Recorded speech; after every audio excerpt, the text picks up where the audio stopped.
I'm terrified right now. Oh, come on. Okay. We are very, well, if one thing clay teaches us, it's patience and You're very patient. I'm tenacity, about you to know, like. stick with it till you get Oh, it.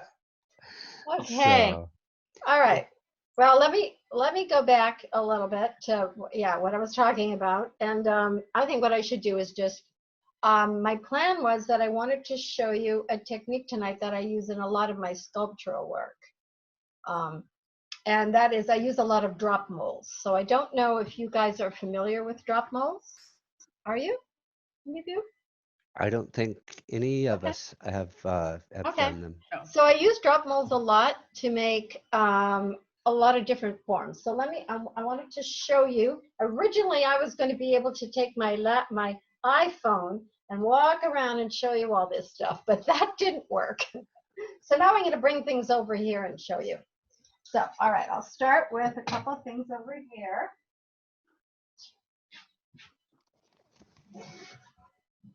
Very simple shapes. All right, so I'll bring it back over so I can show these to you. And I'm wondering if I'm terrified, but I'm wondering if I can try to, if you guys can pin the ceramics instructor just so that you see this a little bit better, because my iPhone has a better camera. Oh, there. Okay, yeah. How's that? So yeah, it's perfect. So these are drop molds. They're just very simple shapes cut out of. Let's see. I'm trying to figure out if I go back a little bit, that'll work a little bit better. And go here. Yeah, they're very simple shapes, and mine I make them out of tempered masonite. Stan makes them for me. So I just come up with shapes on paper, or I build forms that I like, and then I think about having them flattened out into 2 dimensions, and he cuts these shapes for me. So this is the shape that I use to create this kind of a shape. So a dimensional oval kind of shape that becomes a component that I can use in my sculptural pieces. So this was done from this drop mold. This shape was done from this drop mold. Oops. This shape was done from the drop mold too. Only it's just one side because this was just a test, but this would be a part of a piece. This is another one that was done from the drop mold, so it's just a pod shape. And you can sort of see how that comes out of that, how it comes out of that shape. So that's one. I'll show you some others, and I'm going to demonstrate this as well. So I use a lot of drop molds. I find them very helpful. And they're good for making functional shapes as well. This is one that makes a really nice bowl shape. And I have it in 3 different sizes, and it makes, oops, sorry. And it makes, I can make these nesting bowls. So this makes a bowl that looks like this, which is sort of a teardrop shape. Yeah. And kind of a nice sort of shallow shape. And I have it in 3 different sizes so I can make these nesting bowls. But I also use this form in my sculptural pieces, putting them together and making them a 3-dimensional form. This is a 3-dimensional form made out of that mold. So it's just so these are just simple shapes. And then in my sculpture, I put these together. And I'll show you some examples. So that's that one.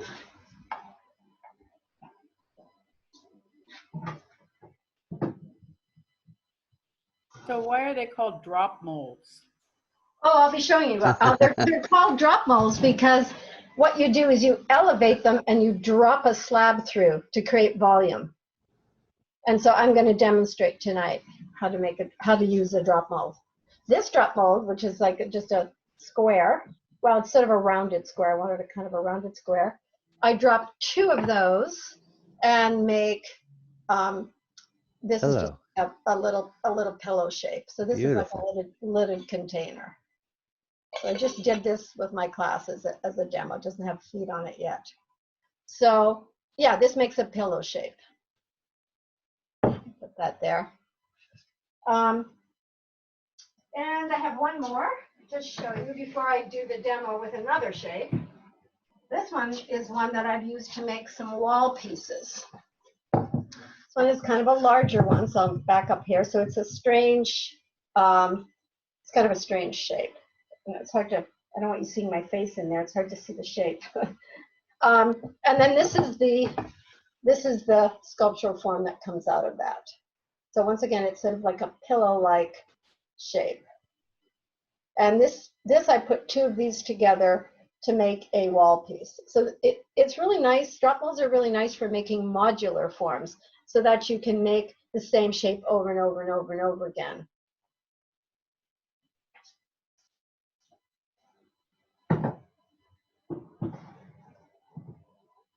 So the shape I wanted to show, I'm going to show you tonight that I've used a lot of times to make component parts is this one.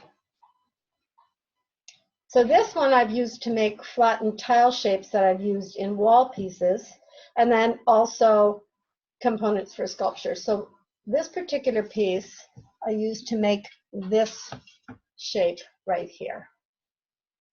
This sort of this three-dimensional sculptural piece that I've used as part of sculptures. I'm going to put that down a little onto the table so you can see it a little bit better. Oh, there we go. So that comes out of this when I put several pieces together. And let's see, I'll show you a couple of finished pieces.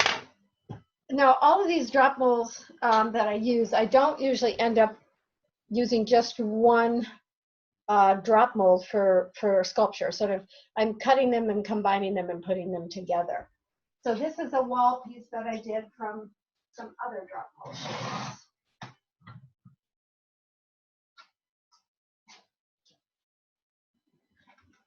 So this is a wall piece, and it's on a metal backing, and it has this shapes in the middle. These are all drop molded shapes. This is all from one of those, just one of those drop molds put together multiple times, and then this is just a hand built form. So this is a wall piece done that way, and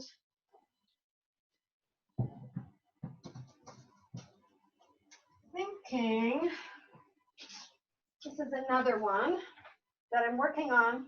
I haven't resolved this yet, what I'm going to do with this, but I want to make some wall pieces. So this is the drop mold I came up with from a drawing. I just drew this large leaf shape, and then I dropped it to create this tray-like form, and then I put two together to create a dimensional form, and it fits inside of this tray. And I'm just really kind of interested in this right now. I'm not sure how I'm going to do this or what I'm going to do with this, but I'm really liking this idea of this piece that fits inside of this other part. So this is sort of an exploratory thing for me. It's going to end up being a wall piece of some sort, but I'm just not, it's not resolved yet. Yeah. So I have drawers of drop molds. I have probably 50 drop molds. And when I'm starting to work on some new sculptural forms, I pull them out and I do things like this. I put them together and I start dropping them, and I start seeing possibilities of, you know, having one piece with something growing out of it and another piece coming out of it. So it's just one of the ways that I work, and I really enjoy it. It starts with a drawing, and then it moves to this, and then it moves to what comes out of that, because sometimes it's a little hard to even tell. This is pretty obvious, but sometimes it's pretty hard to tell what you're going to get from a drop mold and where it can take you. So A lot of the work that I've done over the years has come from drop molds. I've been using them for probably about almost 20 years. And it's a very underused process. This is what I teach when I travel and teach workshops. And I hardly ever run into anybody that's worked with drop molds. But I think they're fascinating.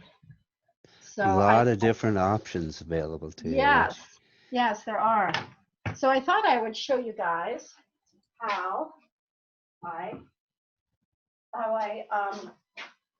use a drop mold, I would use that. So, the one thing sorry, with all the technical difficulties, I came down 15 minutes early just to sign in, and then I was going to roll my slab.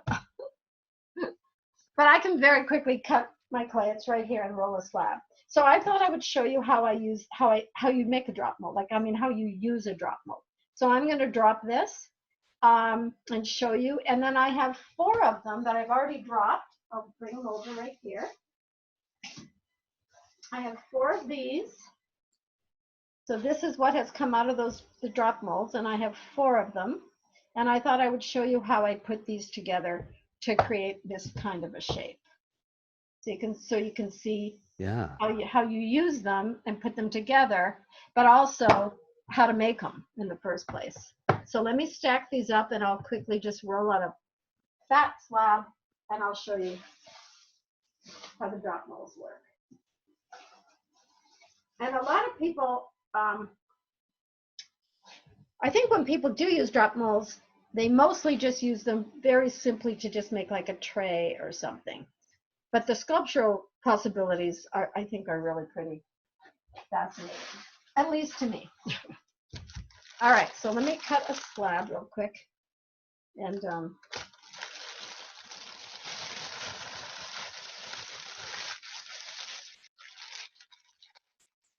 so this is a regular class that's now on Zoom because of the COVID. Oh yes, it's Yeah? well, not really. I mean, this is basically a COVID class for sure, but not everybody was a student in in my regular classes. Okay. So yeah, it's all different. Everything is different. I know. It's a great idea to have guests. Except for tonight might not have been such a good idea. But It's been fantastic. It really has. We've really enjoyed the guest artists. So oh, good. Well, portion of I'm this trying to class. redeem myself. I have no doubt that you have already done so. No, we'll see. We'll see. So I'm just going to roll up this slab. I take it directly out of the bag of clay, and then I'm just going to roll it with a rolling pin. Carol, did you say that was done from tampered masonite? Oh yeah. So I often start off though with just cardboard.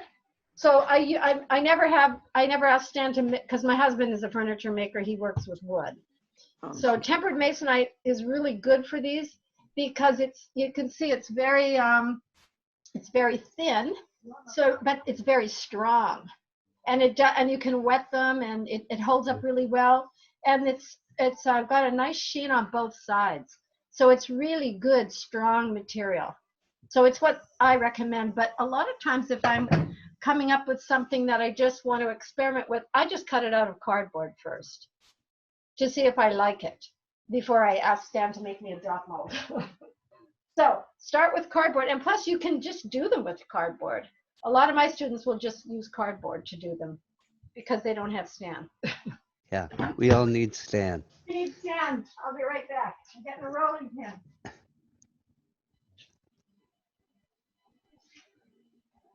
So that was tempered masonite? Is that what you said? Yes. So make sure if you get some smooth surface on both sides, because they do make it where it's just one side smooth. And then you cut it out with a jigsaw, or? Yeah.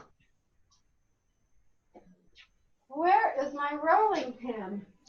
I have so many rolling pins. So Sorry.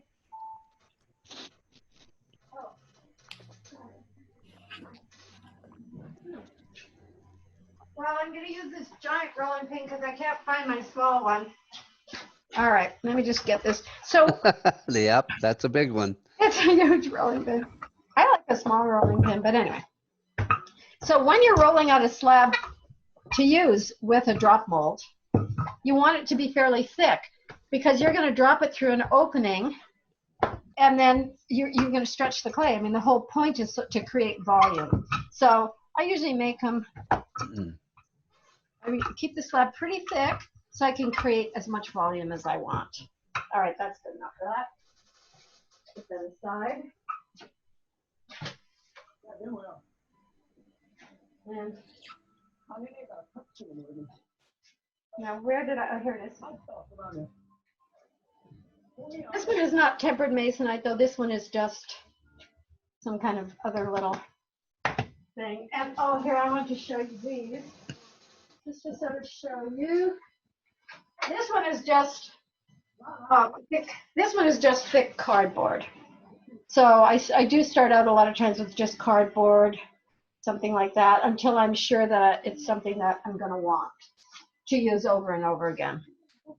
Now to use the drop mold, and I'll just drop one, and then I'll work with the ones that have stiffened up a bit. So with the drop molds, I usually elevate them on these pints. Let's see if that's, oops, I just want to make sure that you guys can see all this. Yep.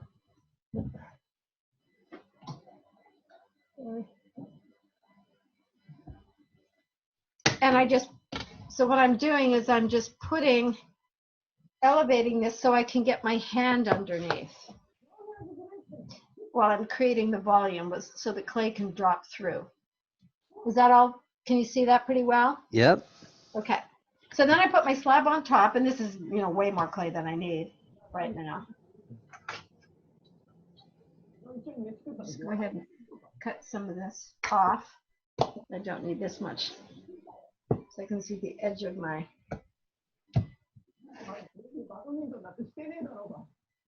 All right, and now I'm going to try to make this clay drop through this opening. So I start by just kind of lifting it and just sort of pressing it in to the, into the opening so it kind of conforms to the shape. So that's kind of how I start it. And this is a more complicated one. Like the oval is very easy. Yeah. Always use very soft clay. So just pushing it in and then pushing this down. And then I'm going to start, maybe I'll come up on top with this so you can see what I'm doing. Maybe not. That's actually not so good. Never mind, I'm not going to do that.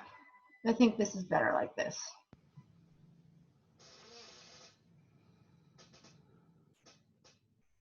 Anyway, so then what I do is I use these rubber ribs with just a little bit of moisture, and then I just press with a rubber rib, and and so that's why the clay has to be nice and stiff, and the clay has to be soft too, so it's like directly out of your bag, nice and soft, so it's going to just, and I could just push it, and you can sort of see that it's just following the contour. And it just takes a little practice. Sometimes you'll break through, but it doesn't really matter. You can patch it. It's just clay. So I always tell people when they first start doing this, just put a little piece of clay in there. And then I go in with my hands, with my fingers, and just kind of follow the contours. Make sure that I'm getting what I want.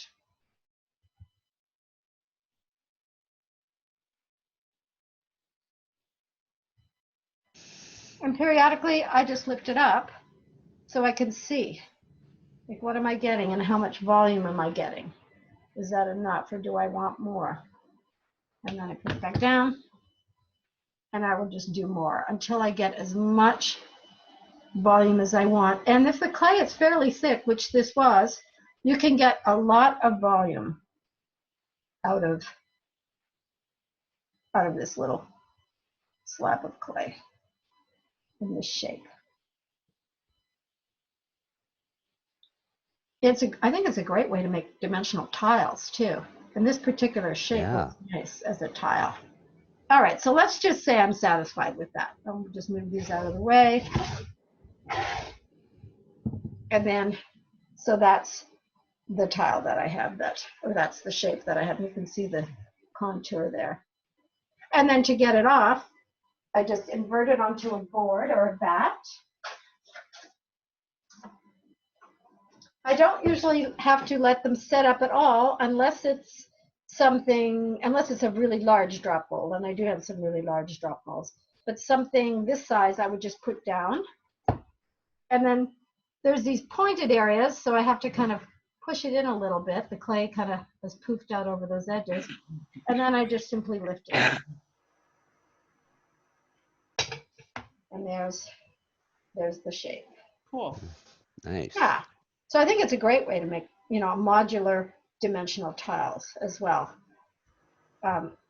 However, what I want to do with this piece is create this kind of form right here, this kind of flower-like, or yeah, sort of flower-like starburst kind of shape, which makes a really nice base for other things. I like the idea of something growing out of the top of this. So now to put these together, so then after I drop it like this, it's very soft. It has to stiffen up. So I would put this out. Today I just put them out in the sun for like about, it was so hot. They were out there for 10 minutes and then they got leather hard. So I now have 4 of them that are leather hard. And if I was, let's just say I wanted to make a box. Of course, then I would have cut them a little bit better, but I could have put I could make a box out of this, put 4 of these together and create a box. All kinds of things. For me, oftentimes when I'm starting to work on new work, I just drop a ton of different shapes from things that I've made, and then I start figuring out how I want to put them together. And I just really enjoy that. It's a process I enjoy. It's not for everybody, but I like it. So how I use these is, I'm going to get my knife. Since I'm not making it as a tile or a wall piece, I want to just cut and get this shape off of here. So what I'm going to do is I'm going to slide my knife right along the edge on this top surface. I'm not going to cut straight down because I want to put these together and make dimensional shapes. If I cut straight down, there's going to be this awkward section, and I want this piece to join right up with the next piece. So to do that, you use this slab as your guide, and you cut the shape off this way. So I'm sliding my knife along that edge. I want to slice my hand off. This is a sharp little knife. That way I'm going to have a nice flat seam to attach this piece.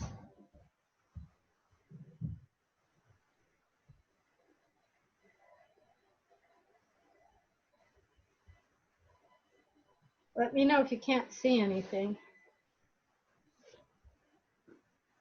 It's showing up really well. Oh, good.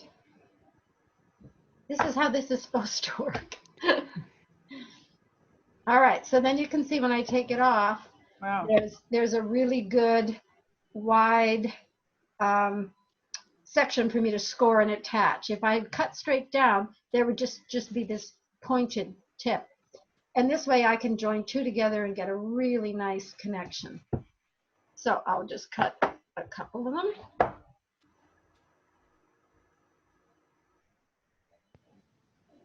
Summer is perfect for working with clay, isn't it? I love being able to just put things outside and have them dry really quickly. It's perfect for drop molds. It's harder to do a workshop with this in places when it's like cold and wet and raining. Try. I did a workshop in Arizona years ago, and it was so much. It went so well because it was, in the 90s, and we were dropping molds like crazy all over the place and putting them out on the lawn, and outside, and they were drying within like 5 minutes. People could bring them in and start cutting them and cleaning them. So it was just so nice. Didn't have to put them in front of fans or heat them up or anything.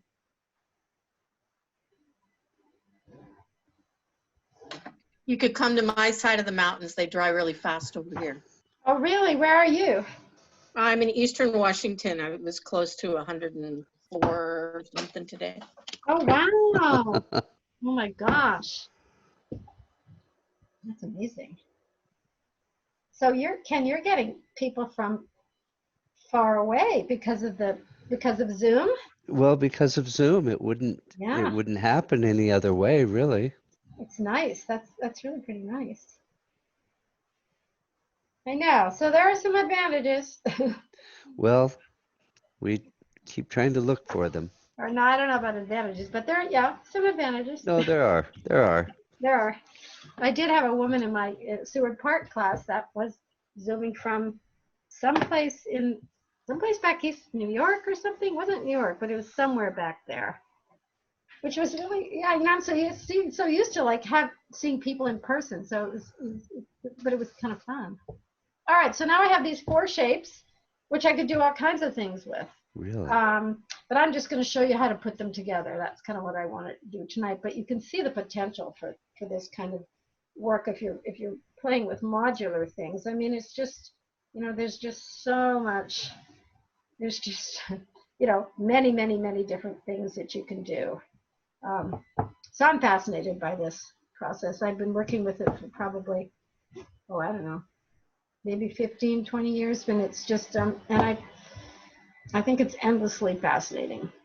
So I'm going to put 2 together first, and then I'm going to put the other 2 together, and then I'm going to cut them and put them together in a different way.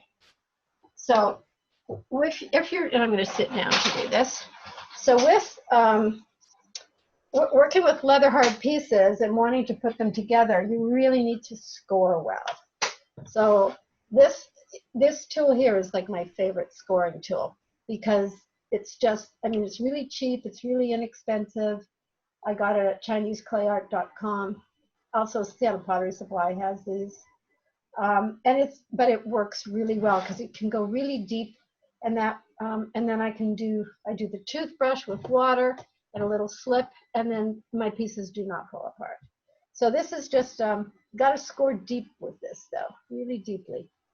Don't be worried about messing up your edge, because actually that's what you want to do, is really, really mess up that edge so that when you wet it, it sinks in, because when you put them together, that's the thing with the drop molds, is when you put them together, you really want to be sure that, that they're going to stay and not come apart. So deep scoring all the way around. So what is the name of the class, Ken? What is this?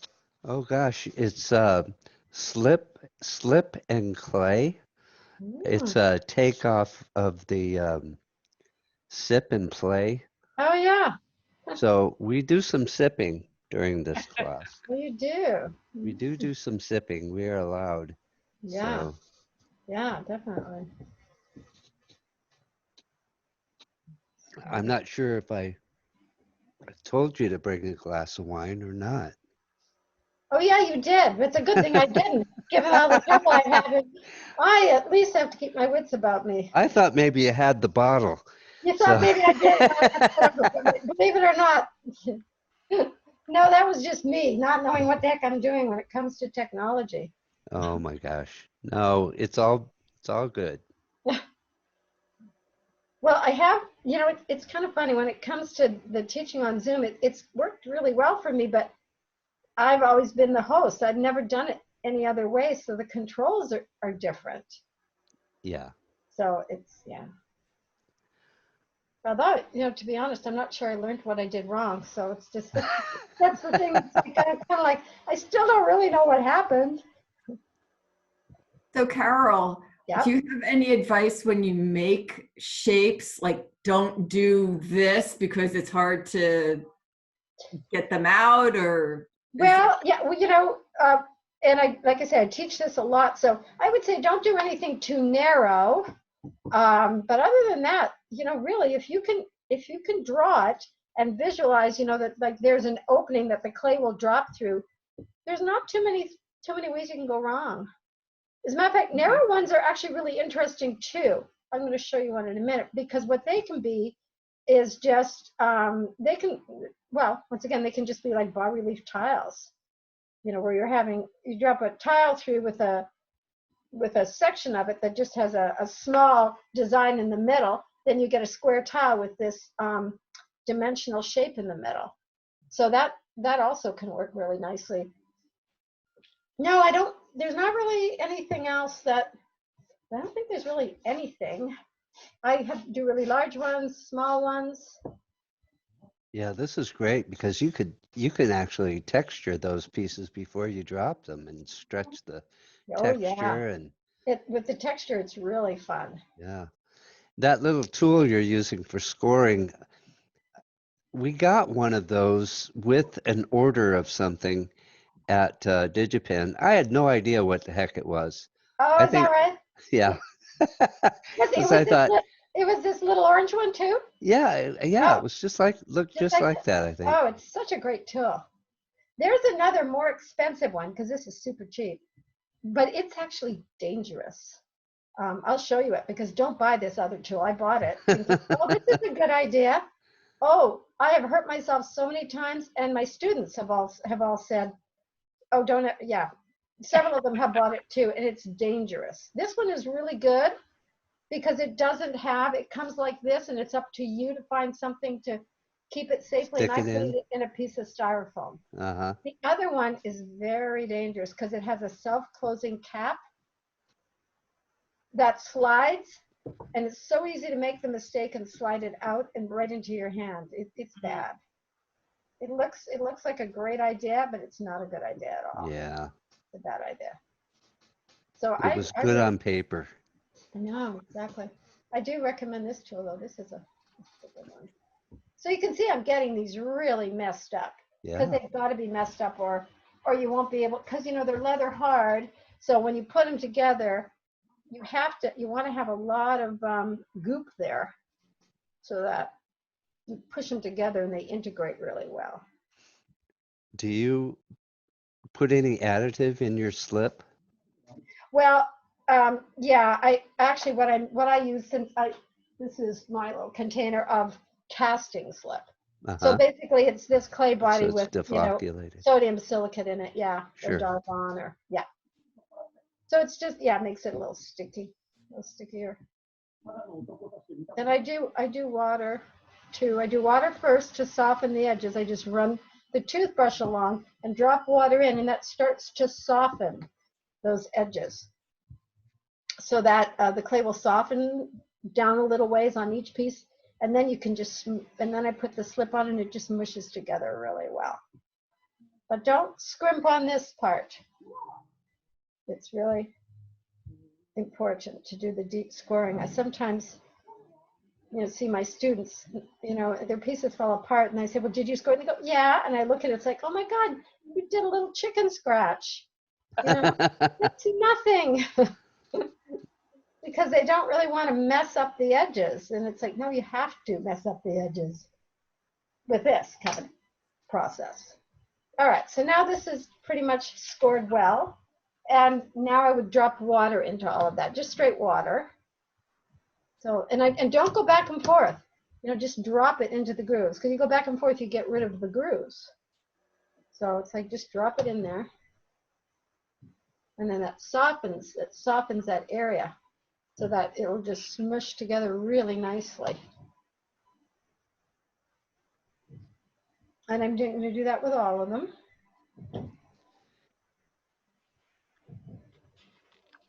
Carol has an amazing garden, and you know, so much of her work seems inspired by the botanical. Yeah, I fantasized today. I was gonna do a tour of my garden. I was gonna take you out to my garden, all that stuff. I tried to do it with my iPhone. I couldn't figure out how to do it. And then I thought, oh no, I really wanted to show that.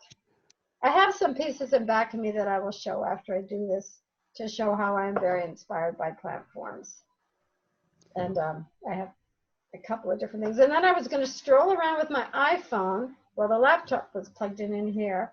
I was going to do all these things. And then all of a sudden, when it came down to figuring out how to do it, it was like, no, you don't know how to do that. Can't do that. I can't do that. It sounds easy. Yeah.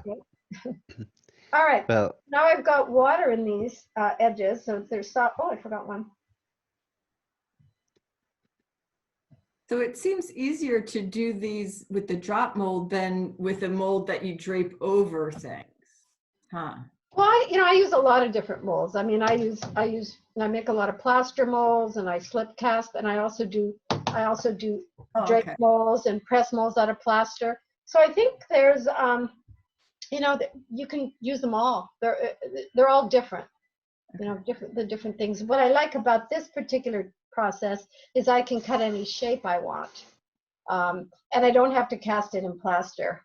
And so I find this very useful, but there are other times when it kind of just depends on the shape. Yeah, there are other times when I'll look at a shape or think of a drawing I want to do that I want to turn into something, and I feel the need to do that in plaster. Like my large segmented forms, those are done from plaster.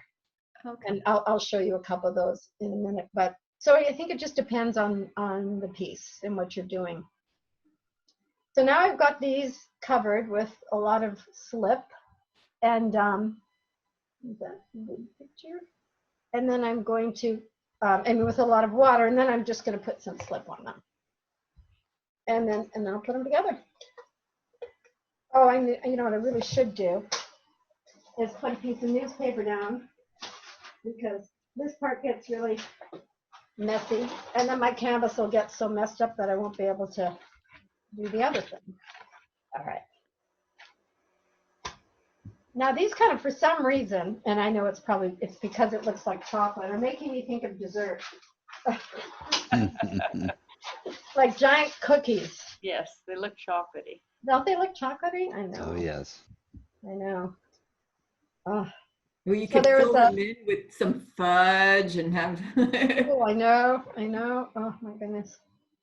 There was a potter. Well, not potter. He was a student. He did really good work, and he took Damien Grava's class a lot at Seward Park, and he took my class.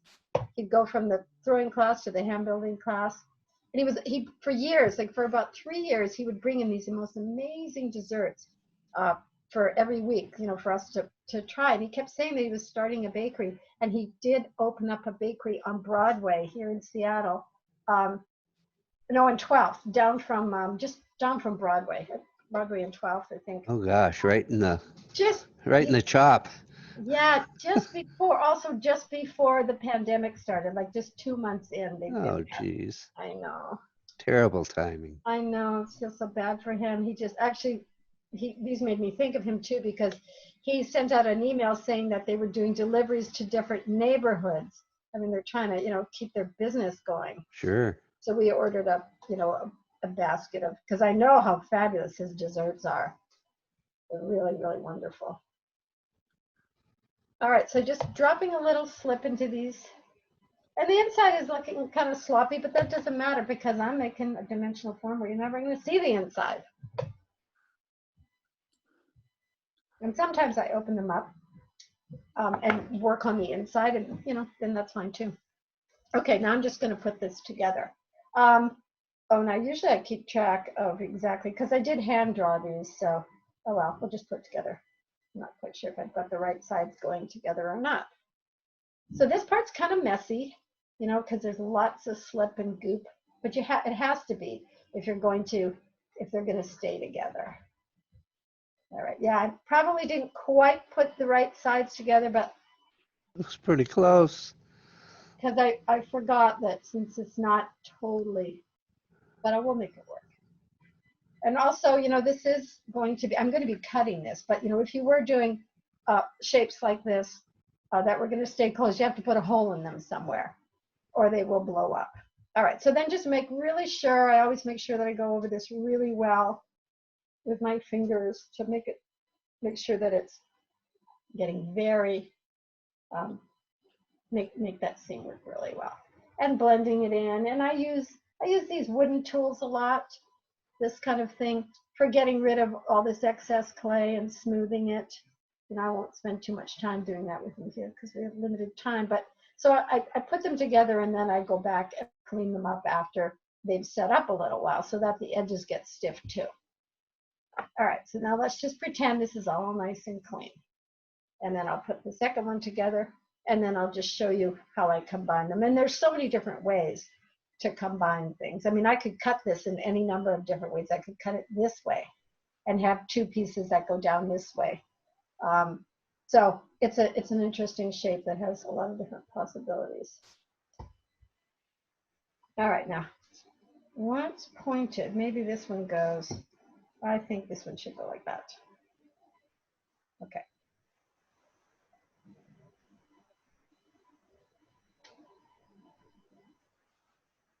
So how many guests have you had for Zooming, Ken? We've had two guests. We had Gina Fruin was our first guest, Yeah, wonderful. I love her work. and Peter Callis was our Oh. second guest. Oh, And he actually joined us twice because Rayanne had mentioned something about a video that he had with Peter Volkus, and Rayanne asked if he Wow. wouldn't mind sharing that with us, and he Yeah. said, "Sure, next week, you know, yeah, same time, same place." It was really great. Really neat. Yeah. Oh, that's great. Wow. So definitely some advantages to this Zoom, to this having to teach online, huh? Well, yeah. At first, I thought, well, shoot, you know, I got a friend, actually, your friend as well, Lauren Kearns. I thought, well, I'll invite her, you know. Yeah. And then it turns out it's like 9 hours difference. Yeah. So That that is. was a problem. Yeah, that is. It's kind of interesting you mentioned that because, you know, I was going to be teaching there. I know. And one of the people who was signed up, and my workshop was full, one of the people who had signed up lives in Lapland, and she was going to come. And so she's been messaging me and asking me questions and things. And she's like, yeah, ready to go to bed when I'm getting up, basically. Where is Lapland? Sort of on the edge of Norway, and Ah. it's way up there. And she's originally from Australia, this young woman, but she's a botanist as well, and she's up there doing research on plants. And Oh, wow. she was about to go out on a, so I'm just kind of going over these scenes with my wooden tool a little bit. I won't do too much of that because we've got time. Anyway, yeah, so she sounds like a very interesting person. And she was asking me whether I would be willing to, and she was showing me some images and saying, would you be willing to do an online thing with me to help me figure out how to finish these pieces? Because she has done some really wonderful pieces, but she has no idea how to finish them. So I'm thinking about that, but I'm not sure how I feel about doing that. So. All right, so now I have two completely, you know, enclosed forms that I could put together in, you know, different ways. I mean, I could make pieces and just sort of stack these up, or, you know, lean them into each other. You know, they're just forms, and a lot of times what I would do would be to combine this with something else in a different shape entirely in a sculpture. But I also want to show you how to make something like this, which is putting two of these pieces together. So for that, what I do is I have this piece here, and I'm going to go ahead and cut this one right down the middle. So this one I'm going to slice, and when you slice through wet clay, it's always a good idea to put water on your knife because then it doesn't stick, and it does a really good job of slicing through. So this I'm just cutting. I'm going to do this facing you guys. I'm just going to cut right through this way. And one of the things also that I love about drop molds that I won't, you know, be able to show you too much in this time. I love doing workshops with this, like that are a week long, so we can really explore everything. Because what's interesting about drop molds are the interior shapes that you get as well, and the interior spaces that can be really interesting inside of them. All right, so now I have these two pieces that I'm going to attach to this piece. And I want to attach them so that I make that other shape. So I have this, I have to change this shape a little because it's, I have to change the curve a little bit on this, but it's not that difficult. So I'm just going to just cut it down a little. This is kind of a complex shape, but so I have a whole book. It's not a book. Well, it's a book. It's like a 3-ring binder from all the workshops because I've taught this for so many times in workshops usually that are about at least a week long or 5 days long, and the things that people come up with, it's really wonderful. So I have lots and lots of images of pieces that are made using drop molds, and it's pretty fun. So I'm just cutting some off, kind of curving this down a little bit so that I can put these pieces together. All right, so I think I can make that work now by scoring it and putting it together. And then, oops, I think it does need to be a little bit more. I have to cut a little bit more out of the middle. I'm just using my needle tool to make a little bit of a deeper groove so it curves around that shape. You don't have to be too precise because I can just kind of push it on there too. And a little water.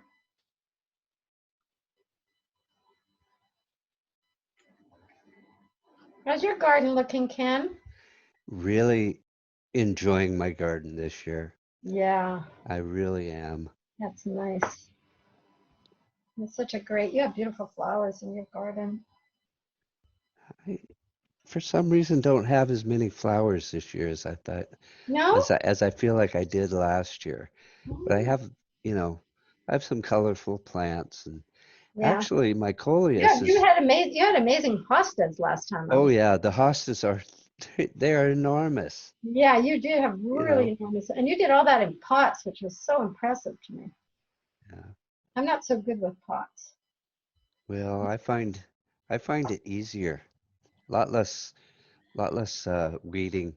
But you managed to you probably don't weed because you have so much ground cover.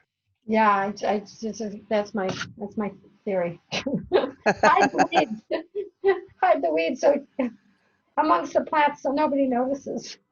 Yeah, but it takes a lot of years It to does. build that up, It really does. That's true. So now I have this, I think I can make this fit on this pretty well. So I'm just going to go ahead and lay it down, and then I just trace where it's going to be. And then I will just score it and attach it. I know, but it's just such a joy to see it. You've been to Patty's garden, right? It's been a long time since I've been to Patty's. Wow, she has such a small space. I'm just cutting now a little bit out of this. I'm going to attach that other piece, but I'm just cutting this little piece out of the middle here. So there we go. And then I'm just going to score and put this piece on this piece. Yeah, I just talked to her yesterday.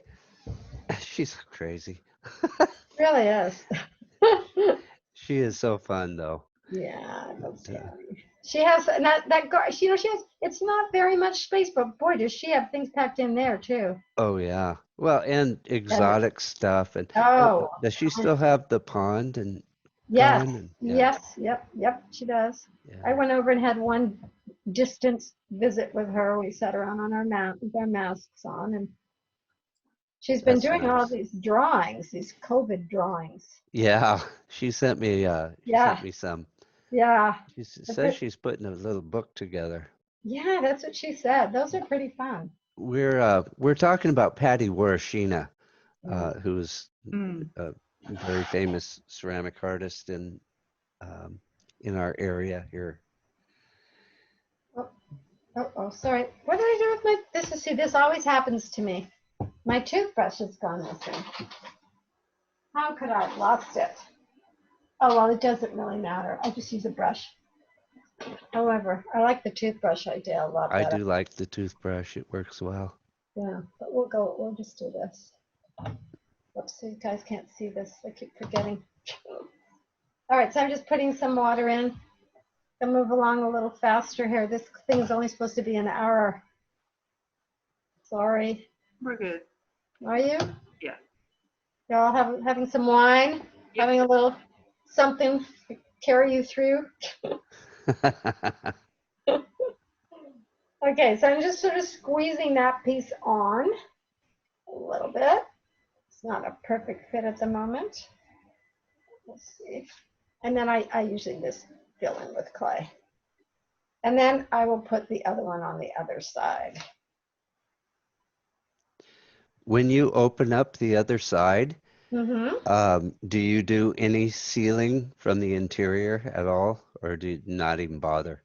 No, not from the inside, no. But what I will do is do a lot more on this, like on this piece here, like where that joins Sure. there. Yeah, I'll just add more clay and blend that in. But I'm not going to spend my time doing that with you guys because I'll keep you here all night. But that's, yeah. Well, this is kind of nice just like this too, isn't it? It is, yeah. Just the two pieces put together. Well, let's get this other one on too, though. So anyways, this is how I kind of play with these drop molds. I cut them apart and I oops, I think I already did cut that. Yeah, that's pretty good. Needs to cut a little bit more. And I just like to experiment with. How did you come up with this concept of the drop molds? Do you see somebody else use it, or? I have seen people use drop molds years ago, and then I just started experimenting with it. But this combining of different shapes, there was a fellow, and I don't know that he still works in clay anymore, and he did a drop mold workshop at, this is a long time ago now, probably, I don't know, maybe 20 years ago, long time.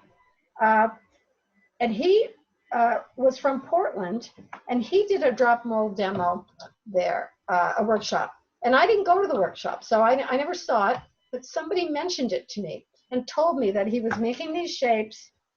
So I never actually saw anybody doing it, but I heard about it. Oops, this one's going this way. They told me, they basically described the process to me and said that he was drawing these shapes on paper. I think his were in cardboard, that he was cutting them out of, cardboard. And that he was cutting and putting them together in different really interesting combinations. And I thought, wow, that's interesting. I wonder what that looks like. And so I just started, and at Seward Park did a workshop with him around the same time that the college did a workshop. I did not attend the workshop, I think because I was teaching that day. But one of the pieces that he made stuck around the studio for a while. And I saw it. Sam Morgan, that was his name. Sam Morgan. I've looked him up several times, and he doesn't seem to be working with clay anymore at all. So I don't really know what he's doing, but that's where I got the original idea for this, other than dropping a circle of canvas over top of a pail and dropping, done that sort of thing before. But the idea of actually cutting shapes. So that was from him, Sam Morgan. Although, like I say, I never actually saw the workshop myself, but it was enough to sort of fascinate me, and I've kind of flown with it. So this is, so there we go. That's Very nice. piece. So, Carol, Yeah. With that second, the with second attachment you didn't cut out. I didn't cut out the middle. You're right. Yeah. I forgot. Well, now it wouldn't matter. All I really have to do Just make is sure you have an air hole in I there. have to just put holes. Yeah. Yeah, in everything. But one of the things that's really interesting also, so I usually do cut that out because that kind of helps in terms of, and then I just have to put one hole in, but now I have to remember where that is. But since I think I'm a little flustered because of our technical difficulties, but usually I make sure to put a lot of holes, in places where they're not really going to be seen, but I kind of go in and just really put holes, because I often can't remember if I've done if I've done that or not when I'm putting things together. What was I going to say now? Oh, I can't remember. Sorry. That's all right. That's so typical of me.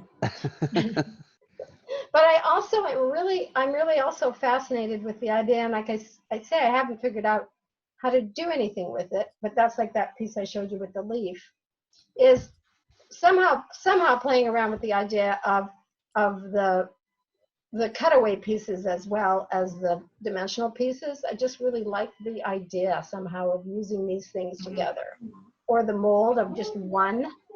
So I think it's just it's a process that has a lot of possibilities. And like I say, I've been exploring it for a number of years, and I feel like there's a lot more. Like, see, there you go, right there. That's kind of interesting. So anyways, I just feel like there's a lot of potential in this with this drop mold, with the drop mold idea. Wonderful. Yeah, well, good. Yes. And actually, it's just really just for making dishes too. You know, not even sculptural forms. It's pretty wonderful. So, what else do I need to tell you about them? Just remember to put holes in your hollow spaces, and I definitely start by just cutting out shapes. And you know, I first started just with like cardboard boxes, you know, corrugated boxes. And every once in a while, if there's a shape that I want and I think, oh, I wish I had a drop mold, I'll just cut it out of a box. And that works perfectly well for like 1 or 2 uses, you know, and then of course it's too wimpy, it falls apart. But you can always do it pretty quickly that way, just to experiment and try a little bit too. I just want to show you a couple of finished pieces, get a little bit of an idea of what my sculptural work looks like.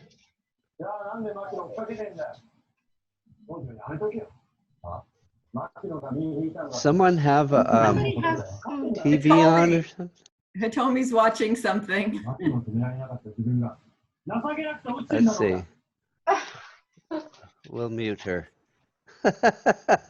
So Carol, when you paint with the underglaze, Yes. do you just do 1 coat of the paint or of the No. So here, let me wipe my hands real quick, and then I'll pick up some more pieces and show you, and I can talk to you a little bit about that. No, so I use primarily underglazes that are like going to be opaque. So I use a lot of Amico underglazes. Like there's one that's called Cactus, you know, this kind of underglaze. I don't use easy strokes, which are transparent underglaze, so I use opaque underglaze. But almost all of them need to be put on like 2 or 3 coats. And the best time to put underglaze on is when your work is bone dry. So that's when I do almost all my paintings on bone dry. If you do it on leather hard clay, you're just waiting for the color to dry. So I wait for the pieces to get bone dry, and then I paint them. Unless I need to do sgraffito or carve through color, in which case then I'll do some of that on leather hard when the clay is stiffened up quite a lot still, so that it can maybe absorb some of the color. Because I like to do a lot of the color, you know, like I say, on the greenware, so that then when it's fired and it comes out of the kiln, I can create more depth by staining with more color. Yeah. So by being able to get the color on right away, it gives me that opportunity of going back into the color. Otherwise, it looks kind of flat. And the other thing too is because I work in terracotta gets very tight when it's bisque fired. So I bisque fire hotter than I glaze fire in order to keep things from crazing and have them be strong. So the terracotta gets very tight, and it doesn't want to absorb very well. So it's not the perfect time to put underglaze on anyway. It's better to do as much as possible. I always feel like it's better to do as much as possible on bone dry work, and then move into it. And then I also do use some glazes. I have some glazes that I mix myself that are sort of have special effects, you know, for some of the sculptural pieces. And those I do afterwards on top of the underglazes. So show you a couple of things. Well, here's a little piece. Well, let me show you I'll show you so I was telling you about the functional work. So I'll show you a couple of large balls I've been doing lately, because I'm doing a lot of these. And then I'll show you some of the sculptural pieces too. So this is like 18 inches across. It's a little hard to see, but maybe I could, yeah. And I'm having a lot of fun with these because they're just big, beautiful canvases to paint with. So beautiful. And all of this is terracotta here, where I scratch through and kind of have that faux wood grain look. And this is all underglazes. And I do like to be able to see the terracotta coming through the underglaze in places, because I like the depth that gets. And I do a lot of scratching through and putting in color and wiping away. And anyways, it's just a lot. It's just a lot of fun. So I've been really enjoying these big balls. These are 18 inches in there. And these I just make on top of a plaster hump mold that I put on the wheel, and I throw it down the wheel. Yeah. And then I flip them off because I'm not going to throw anything like this. Did we see the bottom of that too? Oh yeah. Well, the bottom of it is just, yeah. Okay. It's just got the, yeah. Did you throw these, or did you use a slab to make? Oh no, these are done on a hump mold, and this is one I just did with some gold. Oh, I nice. added some gold on this one. A mold? So some gold, nice. the gold luster, just because it was a little boring. Yeah, No, a little boring. Not enough color, Carol. I know. It's still a little boring, don't you think? Yeah. I really think- am. I am a more is more person, so you have to take that into consideration. No, so these I do. I can't lift up. Oh, I can. I think I can. I'll show you my mold. I can actually lift it. I made it. Where is it? Oh, it's a big plaster. Well, here's one that has nothing on it, just to sort of give you the idea too. This is one I'm going to start painting tomorrow. So this is just bone dry terracotta. Oh, And so this is when I would start painting, when everything is not going to move and everything stays put.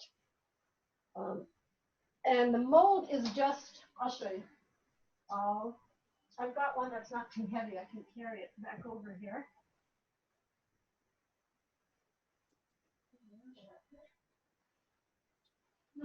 Oh, I know. They're right in here. I'll get one.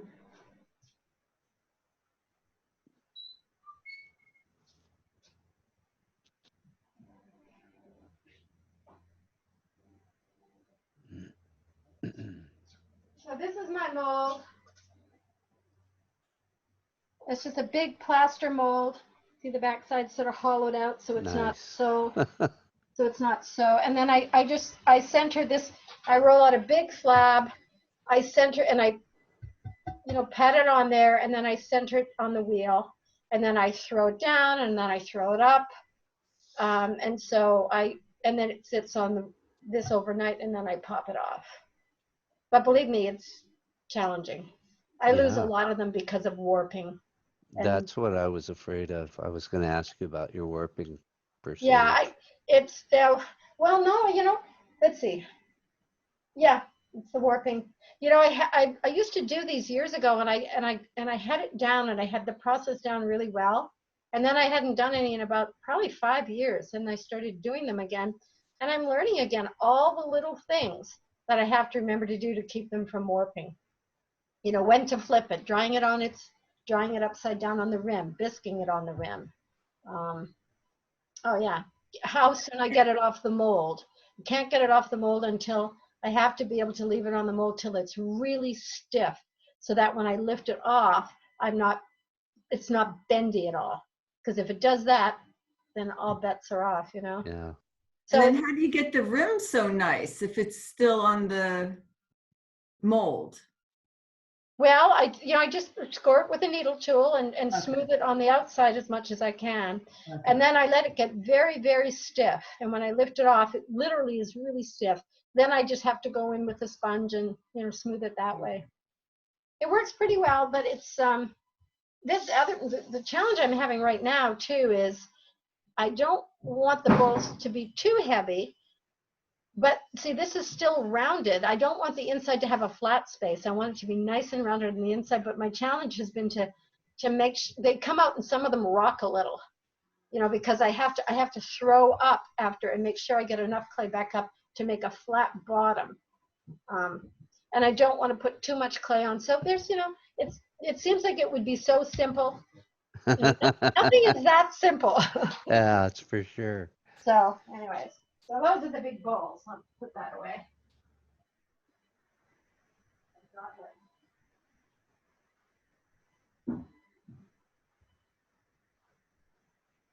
And I'll just show you just a couple of sculptural pieces, and then I think that's probably it.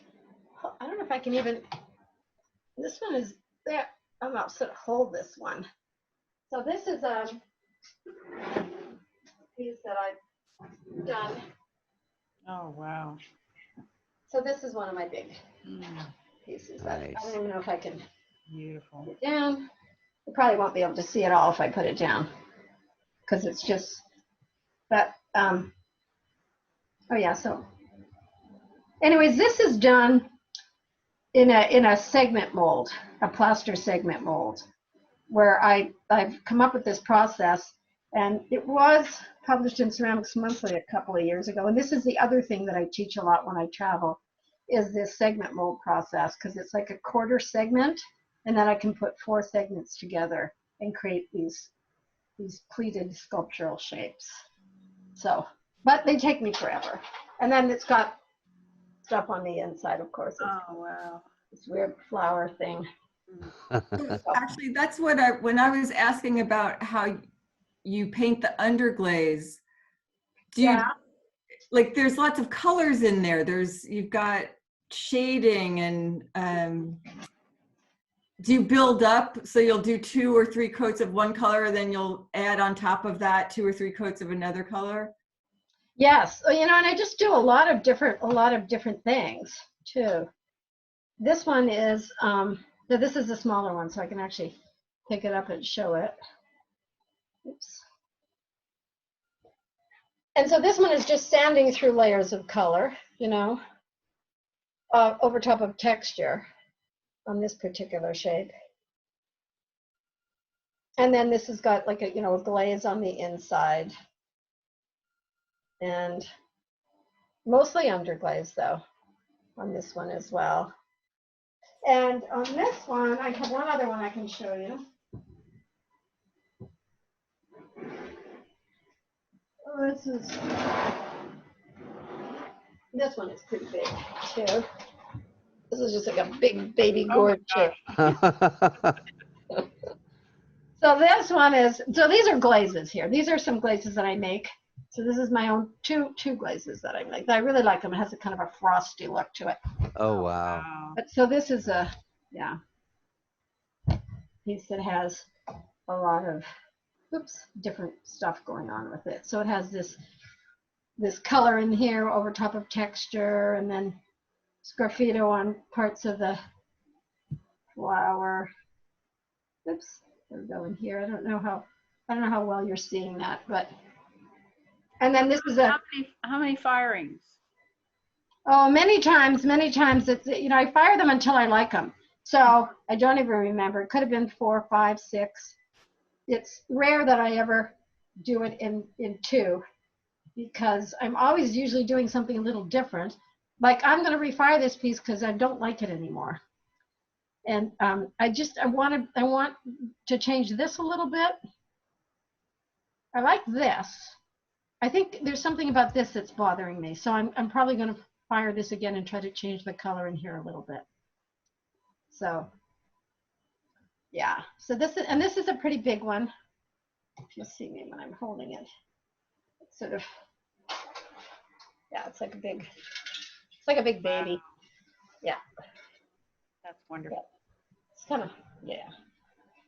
So I do work these pieces a lot. And that was segment molds that you did for the squash shape? Yeah, exactly. That was a segment mold. And that is something that I actually invented myself and finally got published in Ceramics Monthly, I think about 2 years ago. I've been teaching it quite a lot and traveling and teaching it quite a lot. And it was I was teaching it up at Red Deer College in Alberta, and Trudy Gully, who runs the program up there, said to me, would you mind if I teach, make this a part of my syllabus and teach it to my ongoing classes? Mhm. And I said, no, I mean, as long as you give me credit for it. And she said, well, you know, Carol, you're going everywhere and teaching this process, and you know, this is your process. You really need to publish this process so that, you know, you can, you know, I love to share things. It's not that, but she said, you deserve credit for this because you came up with this, and it's very cool. And so that kept kind of bugging me, like for like about another year and a half of traveling and teaching it. And then I was teaching a workshop in Toronto. Actually, it was in Burlington, which is near Toronto, the Art Gallery of Burlington. And I was teaching this process, and we're sitting down for lunch, these big tables, and people were asking me about the process, and have you published it anywhere, put it anywhere? And I said, no, I really want to, but you know, I'm a terrible writer. I just, you know, don't know. And the woman I was sitting next to said, well, Heidi will probably publish it for you. I said, well, who's Heidi? Well, it turns out one of the women taking my workshop writes for Ceramics Monthly all the time. Oh, And so she said, oh, awesome. I'll write it for you. And so she wrote to Ceramics Monthly, and they accepted it. And so, yeah, so it was published. So I don't remember which issue it was, but I think it's been about 2 years now. But it was nice. It was like 5 pages with a lot of pictures, and it details out the process exactly step by step. So I had to do it all and take, you know, Stan took photos of every step. So I feel good because now it's documented. So, yeah. Yeah, that was a great article. I remember that. Yeah, and You were on the cover. that was another one. That was a different one. Oh, that was a different one? That was a different one. Yeah. Okay. But so yeah, so that's it. So I like, you know, I love to do the sculptural work, but I also love to make pots too. I'm just kind of a restless person, so I tend to go back and forth between the two. Do you ever paint on canvas? No, I mean, I did. You know, that's what I was going to be, was a painter.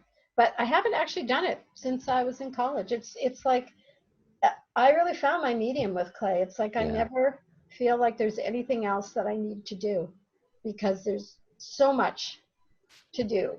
There's so much you can do with clay, because I can paint. I'm really loving painting these bowls, because that's painting. It is, absolutely. Yeah, and that's kind of why, and that's why I love underglazes, because they are just like paint in a tube, and I actually like that. Although I do love glaze as well. So in my sculptural work, I like to incorporate some actual glazes in it, some things that move and flow or melt together. I mean, I do like all of it. I love all ceramics. I mean, I think it's an amazing field, an amazing material, and it's like, you know, I've been doing it for 40 years. And I'll be doing it the rest of my life. I mean, you can do it forever and always have new ideas and new inspiration, because there's so much. And when I teach my students, the thing that I always talk about too is, I mean, it's been around forever. So there's, you know, just looking at the history of ceramics, there's just so much inspiration there. It's pretty amazing. When So you, I don't understand getting bored no. at all with it, because it's like I have way more ideas than I will ever get to in my lifetime. When you glaze your plates and your bowls, are you spraying your glaze on over the underglaze? No, and when I do those, I'm just using a commercial clear. It comes in a jug, yeah, because on those I don't want any, you know, on the sculptures, it's okay for me to use some things I make myself, because it's all right if things move a little bit, but I want these to be like, you know, pristine, you know. So I just do a commercial clear, and I just use a big brush. Yeah. Big brush. I just use a big brush. It looks like you like to do interesting cups also. I do. Yeah. I was playing around with cups. I've done also hand-built cups. I'm interested. So I was playing around lately with cones, and I had my students make a bunch of cones. I'll just show you real quick what we were doing in class. It was kind of fun. Just sort of playing around. So anyways, just with different design things, you know, there's just so many you know, just like playing with stencils, and it's just fun. And this one's got all kinds of wax on it. These are all things from my little classes, because I have to, you know, it's a lot more work teaching online. Yeah. You know, you'd think it would be easier. So I'm thinking I haven't made a hand-built mug in ages, and I'm thinking I did these just for demos, and I'm thinking I want to make some handles. But I thought it was going to be a lot easier to do this, but in fact, there's So much preparation. Yeah, so much prep, so much prep. Yeah. It's And just, then you're always looking at a screen, and so it's I think it's definitely more exhausting. yeah. But it's got some lovely benefits. Like I don't have to try to get out of West Seattle. That's right. You don't have to drive home, that's for sure. Oh gosh, with the bridge out, Oh my it's got to gosh. be a nightmare. Oh yeah, I was a little worried because, you know, I teach in Kirkland. I've been teaching there for 22 years now, 25 years now, probably, maybe 30 years. Anyway, I have a morning class there, and I have to leave here. Normally, I leave here at 8:30. I don't know what time I would leave to try to get out of West Seattle right now. It's impossible. So I'm happy to be Zooming. Yeah. Well, we're really happy that we had this opportunity to have you join us tonight. I'm really happy we actually got to do it. It was a little touch and go I was right a there in little the worried. beginning, but I was a little worried. oh gosh, no, I figured it would all pan out, and it has. Really, Thank you so really, much. thank Oh, you. you're welcome. Good luck, everybody. Keep Just- working in clay, and you've got an amazing teacher. Ken's a fantastic artist, amazing ceramic artist. So you're lucky to be working with him. Yeah, Well, thank you. That's awfully nice. that's true. But, you can't get in Carol's class, so I could bring Carol to you tonight. This is good. Thank you. Thank you for having me. I hope that the rest of your guests are not nearly as inept as me. No worries. Come on. All right, I'm All going to right. get a big drink.